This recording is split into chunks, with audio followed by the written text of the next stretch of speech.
জামাই ষষ্ঠীর উদ্দেশ্যে আমি এতই মাল করে ফেলেছি যে রাখার জায়গা পাচ্ছি না।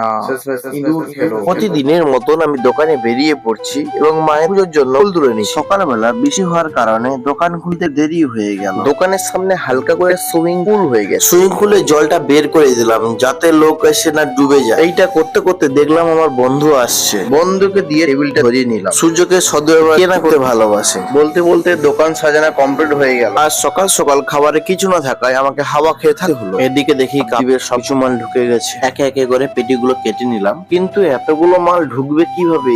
এখানে তো একটাও জায়গা নেই। ম্যানেজ করে রাখতে হবে, না হলে মাল নষ্ট হয়ে যাবে। যেমন তেমন করে মালটা সাজালাম। এদিকে পুরো লেসের বক্সটা খালি হয়ে গেছে, এটাও ভর্তি করে দিলাম। এতগুলো পেটি বেরিয়েছে। আমার পেটিগুলো বৃষ্টি হওয়ার কারণে সব পেটি ভিজে নষ্ট হয়ে যাচ্ছে। কাজগুলো না কমপ্লিট করতে করতে দেখি মিষ্টি দই চলে এসেছে। আমি ফোন করে বললাম, মাল পাঠালে কেন? আমি তো অর্ডার দেইনি। বলে, সবার মাল নিচ্ছ, আমার মাল নেবে না কেন? জামা ষষ্ঠী তো সামনে, কবে মাল নেবে? আমি বললাম, ঠিকই আছে, এই মিষ্টি দইয়ের স্বাদটা খুব ভালো, জামা ষষ্ঠীতে অবশ্যই তোমরা নিয়ে যাবে আমার কাছ থেকে এই মিষ্টি দই। এইভাবে ছোট ছোট মিনি ব্লগ দেখার জন্য সাবস্ক্রাইব করো।